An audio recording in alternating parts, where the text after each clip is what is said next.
같이 기도하시고 성령 예배를 드리시겠습니다. 오신 우리 아버지 하나님, 우리에게 이 자리를 허락해 주셔서 감사합니다. 이제 계절이 바뀌는지 점점 쌀쌀해져 가는 이 새벽입니다. 하나님, 이 기도회를 찾아오는 우리를 건강함으로 지켜주시옵소서. 하나님의 집에 성령의 기운을 맛보고 그 기운을 통해서 이 하루를 살아갈 수 있는 힘을 얻을 수 있도록 인도해 주시옵소서. 시종을 주께서 함께하여 주시고 주의 말씀을 들려주시고 우리의 마음과 뜻과 목숨과 정성이 주께 드려진 귀한 시간이 되게 하시옵소서. 주 예수 이름으로 기도합니다. 아멘. 찬송가 292장이 되겠습니다. 찬송가 292장, 옛날 찬송은 415장인데요. 주 없이 살 수 없네, 주 없이 살 수 없네. 292장.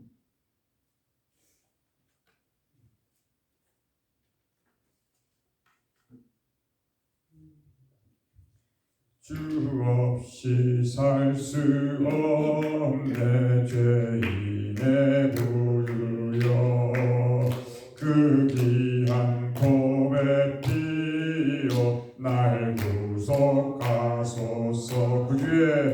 구주의 사랑으로 끌리신 보혈이 내 소망의 위로 내 영광 됩니다. 주 없이 살 수 없네, 주 없이 살 수 없네. 나 혼자 못 서리. 힘없고 부족하며 지혜도 없도다. 내 주는 나의 생명 또 나의 힘이라. 주님을 의지하여 지혜를 얻으리. 주 없이 살 수 없네. 내 주는 아신다. 내 영의 고독 간구 마음의 소원을 주밖에 나의 마음 네 알아주리요. 내 마음 위로하사 평안케 하시. 주 없이 살 수 없네, 주 없이 살 수 없네. 세월이 흐르고 이 깊은 고독 속에 내 생명 끝나도 사나운 풍랑일 때 날 지켜주시니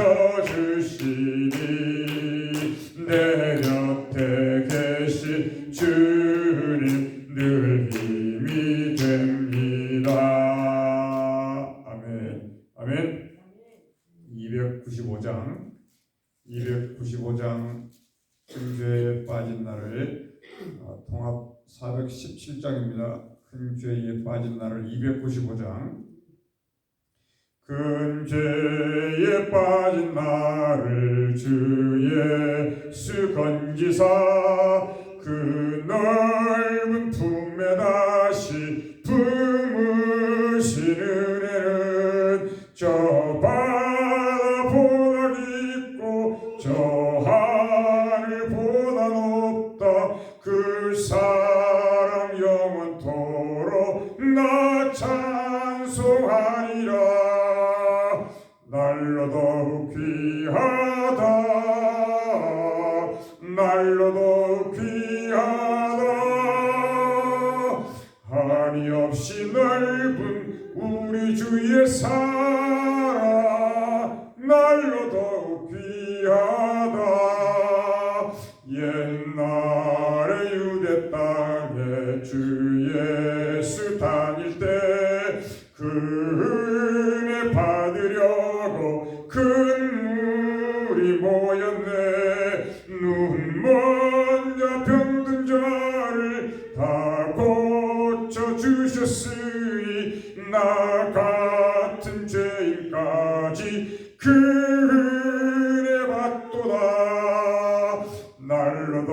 귀하다 날로도 귀하다 한이 없이 넓은 우리 주의 사랑 날로도 귀하다 주 크신 사랑으로 만백성 위하여 그 십자가의 고난 다 받으셨으니 그 속죄 받은 성도 큰 소리 함께 높여 온 천지 울리도록 주 찬송하리라 날로도 귀하다 날로도 귀하다 한이 없이 넓은 우리 주의 사랑 날로도 귀하다. 네. 오늘 주신 하나님의 말씀은 예레미야 11장 말씀입니다. 예레미야 11장 말씀.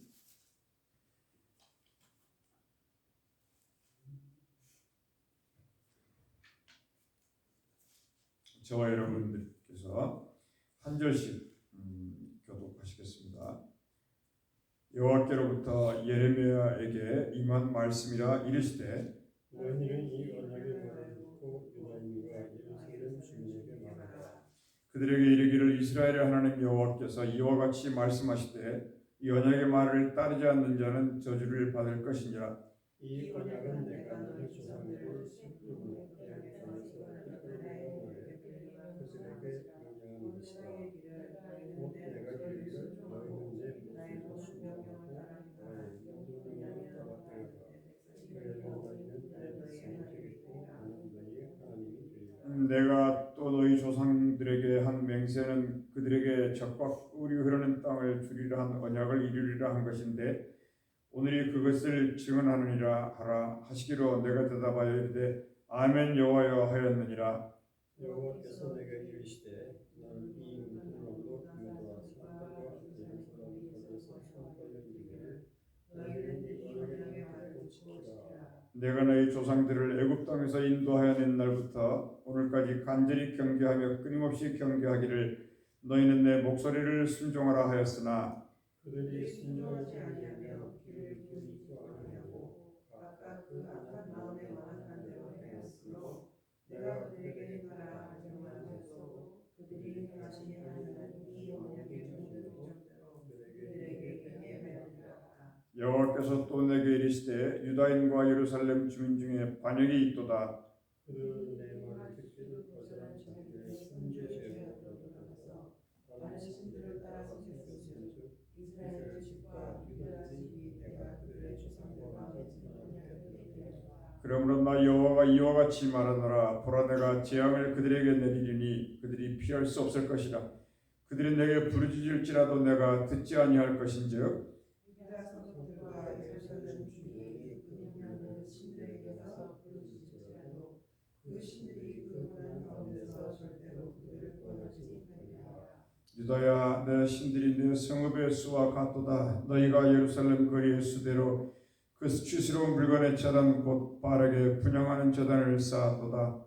그러므로 너는 이 백성을 이렇게 다스리라. 그들을 위하여 요직거나 구하지 말라. 그들이 네 고난과 야가 내게 부르짖을 때 내가 그들에게서 듣지 아니하리라. 나의 사랑하는 자가 많은 악한 음모를 꾸미더니 나의 집에서 무엇을 하려느냐. 거룩한 제물고기로 내 전례를 피할 수 있겠느냐. 그때 내가 기뻐하겠느냐.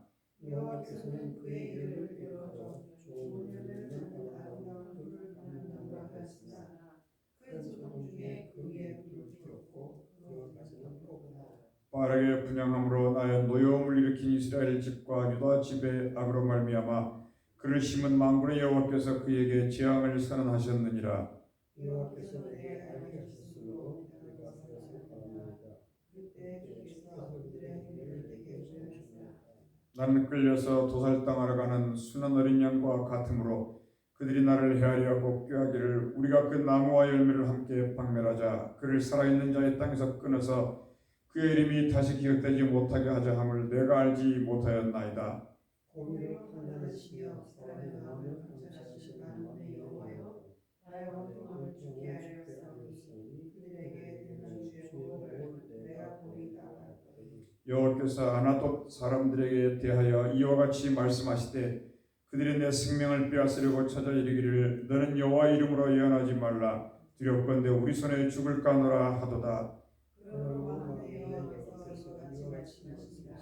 보라, 내가 그들을 바라리니 청년들은 칼에 죽이며 자녀들은 기근에 죽고. 같이 읽겠습니다. 남은 자가 없으리라. 내가 아나돗 사람에게 재앙을 내리니 곧 그들을 벌할해니라. 아멘. 저희는 지금 예레미야를 읽으면서 하나님의 생각을 배워가고 있는 그런 시간을 지나고 있습니다. 오늘 말씀에 우리가 늘 알고 있는 이스라엘의 역사를 간략하게 적었는데요. 그 적은 내용들의 흐름이 뭔가요? 너희가 애굽의 종으로 있었을 때 너희를 이끌어내서 광야를 통과하게 했고 가나안 땅에 이르게 하였다라고 하는 하나님의 약속을 내가 이미 이루었는데 그 약속의 이름을 받은 너희 조상들과 달리 너희는 이세들을 말하는 거죠. 후손들. 너희가 가나안 땅의 축복을 잊어버리고 다른 신들에게 가서 내게 했던 대로 하기 때문에 너희는 나하고 언약을 깼다 이런 얘기예요. 근데 애굽이라는 것을 새 풀무라고 표현을 했거든요. 새 풀무. 그러니까 애굽은 벌써 이스라엘 백성들이 농업이고 이렇게 뭐라 그럴까요? 우리말로 하면은 이렇게 수레를 끌고 다니는 그런 시대인데 이 애굽은 새 풀무니까 쇠가 있었다는 거죠. 그러니까 애굽을 당할 나라가 없는 거죠. 근데 그 아무도 당할 나라가 없는 애굽에서 너희를 건져내야 한다. 그런데 단 하나 그 하나님과 너희와 약속을 한 게 있는데 그 약속을 지키면 되는 거고 안 지키면 안 된다. 이게 이제 언약이었다는 거예요. 근데 그 언약이 많지도 않고 10개를 줬다는 거예요. 그 10개의 언약을 지키면 이제 축복이 있는데 그 축복이 뭐냐면 너희는 내 백성이 되고 그리고 나는 누가 된다? 너희들의 하나님이 된다. 이게 성경의 약속의 그 서로 사인한 거예요. 지키면 이렇게 백성이 되고 그런데 너희가 내 백성이고 나는 너희 하나님이다. 이게 계시록까지 가지 않습니까? 그런데 이것이 말로만이 아니라 지키면 사실은 지키지도 않았었지만 지키면은 가나안 땅을 준다 그랬는데 주셨어요. 말씀을 지켰던 믿음의 몇 사람, 단 몇 사람 때문에 그 약속을 지킨 단 몇 사람이 있었기 때문에 그 약속대로 가나안 땅, 젖과 꿀이 흐르는 땅을 주셨다는 거예요. 그러니까 하나님의 약속을 지켜요.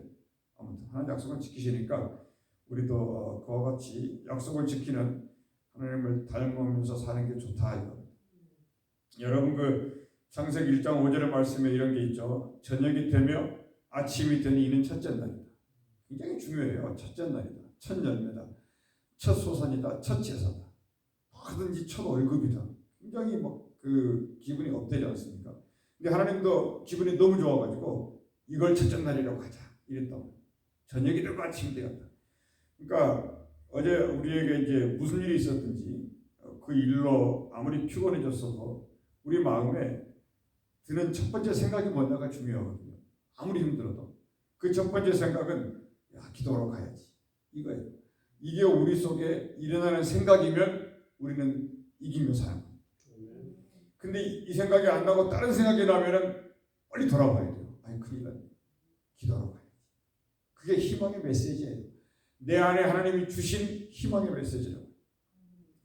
그래서 기도하러 가야지 라고 하는 뜻을 세우는 것이 굉장히 중요합니다. 근데 생각보다도 사람들은 대부분이 무슨 문제가 일어나면 자기 스스로 이렇게 해결하려고 본능적으로 행하게 된다고요. 그것보다는 기도하면 된다 그랬지. 믿으면 된다고 했으니까. 또한 주님도 기도 이외에는 이런 이유가 나갈 수 없다고 하셨으니까 먼저 주를 앙망해야 되겠다. 이 메시지가 내 안에 있어요. 그래서 이 메시지를 내가 찾아내야 되고 그 메시지에 순종해야 되고 그 메시지를 붙잡아 나가면 하나님이 그 이후의 일들을 해나가는 것을 보게 되는데 그 보게 되는 그것을 내가 말하는 것, 이게 전도고 이게 간증. 그러므로 그런 사람들의 모임을 뭐라 그래요? 교회다 이렇게 말씀하십니다. 그래서 우리가 그런 뜻을 세우면 다시 살아날 수 있다는 것인데 하나님의 뜻대로 무엇이든지 구하면 다 받을 줄 믿으라고 했을 때 우리는 성령 안에서 이 말씀을 이렇게 생각합니다.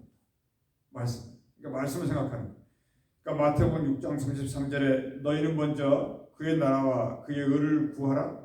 그리하면 이 모든 것을 너희에게 더하시리라. 이렇게 말씀하셨어요. 그러니까 이것은 우리 주님께서 우리에게 인생살이의 기준을 가르쳐 주셨어요. 성경을 다 꿰뚫고 계시는 우리 주님이 성경이 이런 거야. 무슨 말인가요? 하나님의 뜻이 이거야 라고 말해줬어요. 너희는 먼저 뭐라고요? 그의 나라와 그의 의를 구해.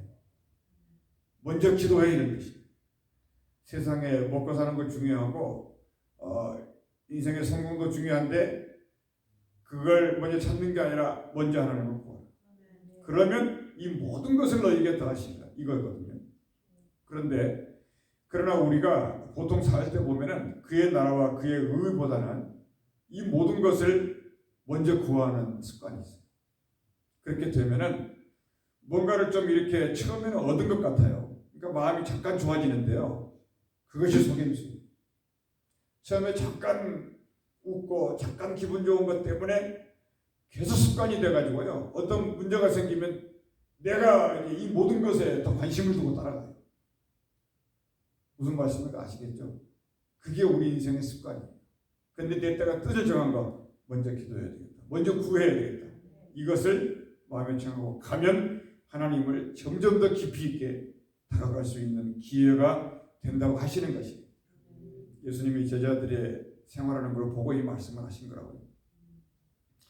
그래서 우리가 항상 처음에 뭔가 이렇게 잠깐 좋았다 이럴 때 한쪽으로 생각해야 되는 건 항상 뭘 생각해야 되냐면 이게 우는 사자들처럼 이게 삼킬체를 찾는 것들이 있다. 이걸 생각해요. 항상 경계해요. 항상 약간 좋다 그래서 이게 빨려들면 안 되고 그 뒤에 더 악한 놈이 우리를 노리고 있다. 이걸 놓치해서는 안 되는 것이 이 기도하는 사람들의 생각입니다. 그러니까 우리가 이 모든 낭패와 실망을 이기는 힘이 어디 있느냐? 먼저 구하는 데 있다는 것입니다. 그래서 아침에 구하러 나오신 우리는 첫 번째 항상 말씀을 구해야 되고 두 번째는 성령을 구해야 되고 세 번째는 뭘 구해야 되냐면 하루에 양식을 구하는 여러분이 되시기를 축원드립니다. 오늘 말씀 예레미야 11장은 굉장히 중요한 말씀인데 이 예레미야에게 뭐라 그랬냐면요. 1절 말씀에 말씀이 임했다 이랬어요. 적어도요. 임했다고 하는 이 말이 이 성경에 굉장히 중요한 말씀이거든요. 하나님의 임재라는 뜻이에요. 근데 이 임재를 오해하면요. 그냥 지나가다가 아무나 그냥 하나님이 나를 사랑하고 도우시니까 하나님이 임재했으니까 그냥 마음 편하게 삽시다. 일이 돼버리면 하나님의 말씀을 겉돌다가 마는 수가 있어요. 그게 중요하거든요. 그래서 잘 들어보세요. 이게 말씀이 임재한다는 것은 말씀이 왔다는 거거든요. 근데 이것은 이게 비가 내려오잖아요. 왔다 그래요. 그리고 바람이 내 피부에 닿잖아요. 왔다 그래요. 근데 우리가 이 하나님이 숨을 쉬어서 내 코에 불어 넣어서 우리가 살아있게 됐죠. 그 하나님이 숨을 내게 불어넣어 주신다는 뜻이 임재라 했다는 뜻이. 예수님이 부활하셔가지고 실망한 제자들에게 오셔가지고 숨을 내쉬면서 평안할지어다 그랬잖아요. 그 숨이 어떻게 나왔어요? 평안이라는 말로 나온 거죠. 하나님의 말씀이 성령으로 나간다는 것은 기록된 말씀이 여러분의 귀에 들어가면 숨이 여러분에게 말씀의 이름으로 들어가는 거예요. 그걸 임재라고 해요. 이것이 없이, 그러니까 기도도 안 하는데 그냥 멍하니 부흥회 한번 잠깐 와서 앉아 있는 사람에게 평안해라, 하나님이 임재했다, 이게 무슨 뜻인가요? 그러면 잠깐 그때는 기분이 좋을 수 있어요. 그럼 나가는 순간에 뭐가 돼요? 임재가 뭐지? 아니 바람은 부는데, 아니 해가 내 얼굴을 내리쬐는데, 그렇지. 근데 하나님의 임재가 성령을 통해서 내 귀에 들려온 말씀이 하나님의 임재라고 하는 거예요. 오늘 예레미야에게는 뭐가 임했어요? 여호와의 말씀이 임했다. 그래서 이것을 임재라고 하는데요, 매우 중요해요. 그래서 임재는요, 두 가지가 있어요. 성경의 임재가 있고 성령의 임재가 있어요. 근데 성경의 임재는 뭐냐면 우리가 평소에 암송했고, 그리고 이 기록된 말씀이 내가 생각나는 거예요. 이게 성경 말씀의 임재예요. 왔잖아요. 생각났지 않습니까? 어릴 때부터 들었던 말씀이. 근데 이게 능력이 없어요. 왜냐하면 그 뜻을 모르요. 이스라엘 백성들이 성경 모세오경을 거의 다 암송하잖아요. 다 외우거든. 왜냐하면 어릴 때 그 초롱초롱할 때부터 학교에 가면 성경을 암기시키니까. 그게 자기들의 교과서예요. 국어책. 근데 그들에게 뭐가 임하지 않으니까, 성령이 임하지 않으니까 유대인들이 아직도 그렇게 있는 거예요. 그런데 이 중대한 사실을 감추어 놓고 그냥 세상적인 예화를 가지고, 세상적인 이해를 가지고 하나님의 백성들을 설명하려고 그러면 그 방식이 선포의 방식이든, 그 방식이 조근조근한 방식이든, 그 방식이 아름다운 비디오의 방식이든, 그것은 별 의미가 없습니다. 이걸 잊지 마세요. 그래서 제가 우리가 어릴 때 주일학교 때 성경을 암송하는 게 굉장히 중요한데, 그게 어느 날 때가 되면 성령이 역사해서 그 말씀을 내게 깨닫게 한다. 이걸 성령의 임재라고 합니다. 그래서 성령의 임재는 제가 늘 설교할 때 말씀드리지만 이게 우리 교회 살 길이고 우리가 살 길이에요. 이거 없으면요, 옛날에 했던 신앙생활 그대로 하다가 또 그대로 가요. 우리 주님이 세수는 세 부대에 담으라고 하잖아요. 거듭나라는 게 그런 거거든요. 성령으로 거듭나라는 게 그거예요. 하나님의 말씀의 깨달음이고 이해되는. 그래서 듣고 이해된 말씀이 생각나는 거, 듣고 이해된 말씀이 생각나는 거, 이게 성령의 임재. 그러니 여러분, 성령의 말씀을요, 방법이 없습니다. 많이 듣고 그 말씀 붙들고 이 기도하시다 보면 성령의 사람으로 조금씩 변화된다는 것을 내가 알 수가 있어요. 이게 열쇠. 제가 아침마다 이 성전의 문을 키로 열고 들어오잖아요. 그때 무슨 기도를 하겠어요? 제가 하나님, 성령의 말씀, 하나님의 말씀을 여는 천국 열쇠가 되게 하시옵소서. 여러분도 집에 키를 들고 들어가실 때마다 그 기도를 드리세요. 하나님, 성령으로 함께 하사 하나님의 말씀을 여는 키를 내게 주셨으니 이걸로 내 인생의 키를 열게 하시고 하늘나라의 문을 열게 하시고 답답한 세계를 열어갈 수 있도록 내게 지혜를 줘. 그래서 여러분, 이것을 뭐라 그러냐면 성경의 사람이 아니고 무슨 사람? 성령의 사람. 이거 하나만 체인지를 얻어요. 신앙이 국민학생이 대학생으로 바뀌어요. 이거 하나 아니에요. 이 임재라고 하는 단어를 잊지만 않아도 하나님의 나라를 열고 들어갈 수가 있어요. 여러분 사랑합니다. 이 사도 바울이 제가 말한 것과 똑같이 말했어요. 갈라디아서 3장 2절에 보시는데 제가 한 5초를 드릴 테니까 한번 찾아보실래요? 갈라디아서 3장 2절 말씀. 고린도전서 뒤에 있는 책인데요. 갈라디아서 3장 2절 말씀. 이게 사도 바울의 전신갑주라고 그러잖아요, 이 책이. 자, 제가 읽어드리겠습니다.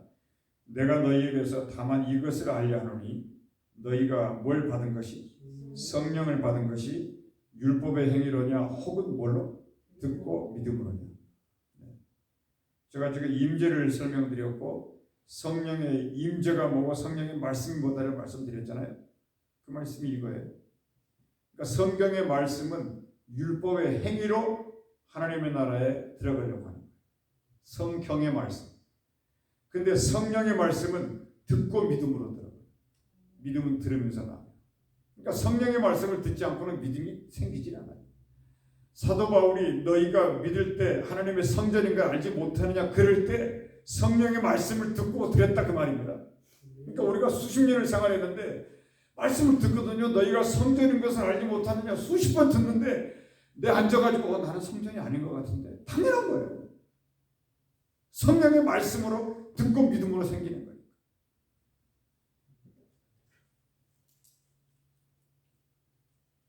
그래서 성령을 받은 것이 율법의 행위로 받았냐?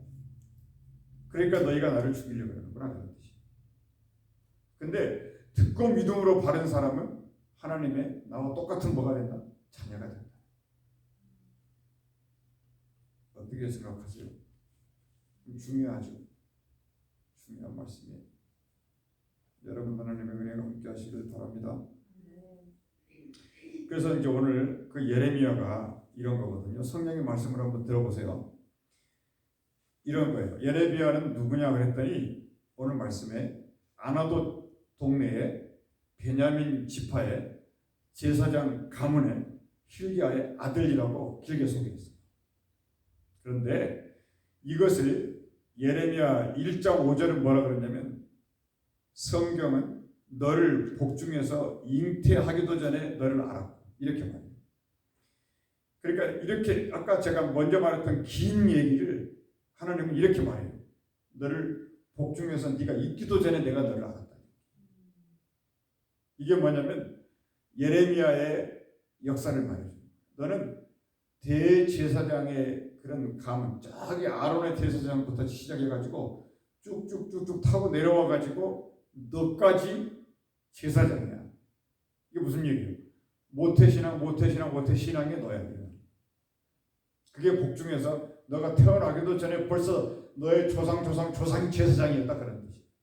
이런 걸 보고 이해되시죠? 성령의 말씀이라 그래요. 10년의 성경을 예레미야 1장 5절에 읽었는데 이게 뭔 말인지 이런다. 그래서 이 두 번째 하나님이 이 집안을 택했어요.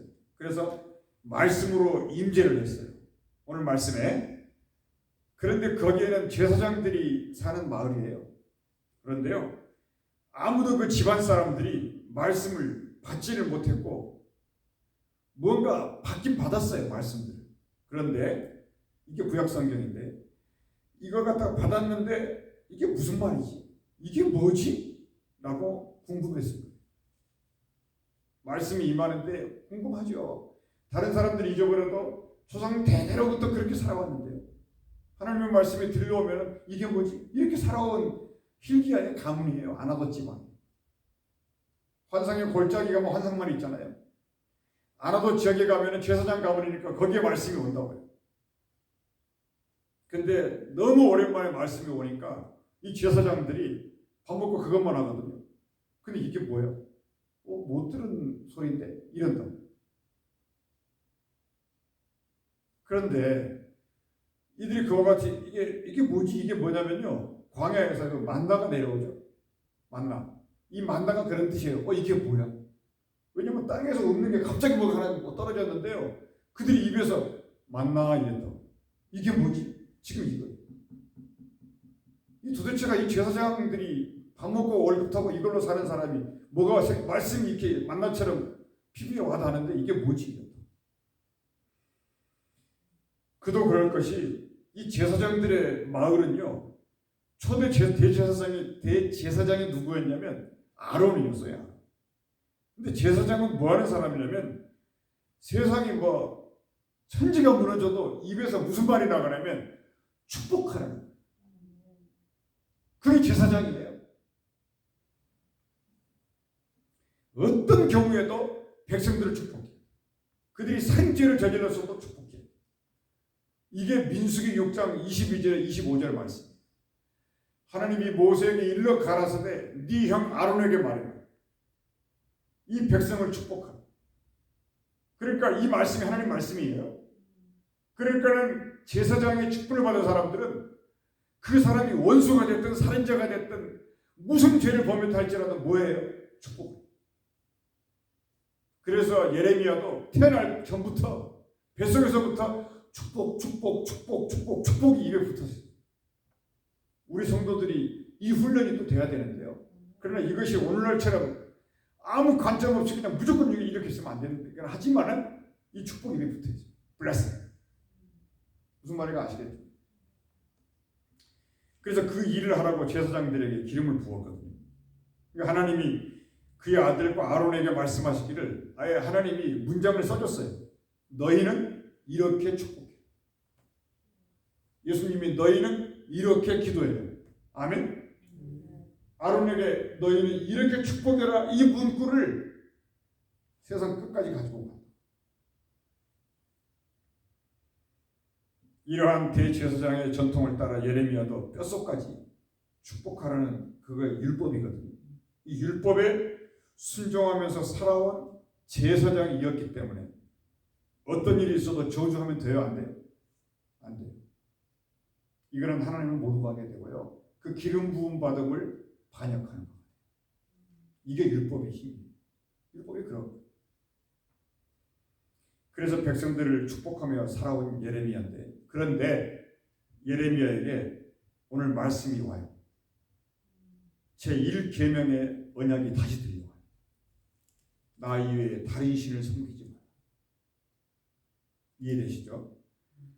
이 제사장의 자리에서 그 말을 듣자 이 예레미야는 그 많은 제사장 중에 딱 한 사람으로 예언자가 변해요. 우리 주님이 예언자시기도 하고 제사장이기도 하고 왕이시기도 하고, 그래서 말씀을 받는 사람이 되니까 예레미야의 운명은 이제 죽는 것밖에 안 남았어요. 왜냐하면 모든 제사장들이 너 뭐냐? 데려다가 죽이는 거예요. 그래서 저는 이게 주일 설교는 저는 이제 받는 말씀을 전해요.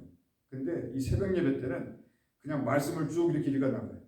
이거 두 개면 되는 것 같은데, 그 말씀이 너희가 언약을 깼기 때문에 하나님이 말한 거예요. 예레미야에게 들려줬어요. 재앙을 내린다는 말씀. 그러니까 이게 이런 말을 할 줄 모르는 예레미야이기 때문에 이 말을 한다는 것은 상상이 안 가요.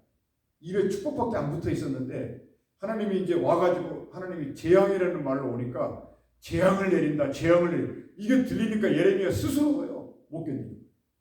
그래서 예레미야를 뭐라 그래요? 눈물의 선지. 누가 이 말씀을 전할 수 있었겠습니까? 예레미야는 많이 슬펐을 거예요. 그래서 하나님이 뭐라 그러냐면, 야, 다시 성전의 문을 닫아. 기도 듣지 마. 하나님도 안 들어. 이렇게 나와요. 그러니까 예레미야는 정말로 인생이 바뀌잖아요. 지금 성전의 축복도 금지하고, 그래서 예레미야에 붙었던 이 축복이 붙어 있었었는데 이제는 왜 예언을 할 수밖에 없냐면요, 예레미야도 도망갈 수가 없어요. 왜 그러냐면 그 예레미야의 입에 1장 9절에 보면 하나님이 손을 댔다고 했어요. 하나님. 그렇기 때문에 예레미야는 다른 말을 하지 못해요. 이사야를 혀로 찢었잖아요. 불로. 예레미야는 하나님이 손을 댔어요. 그러니까 이제는 제사장에서 뭘로 변해요? 예언자.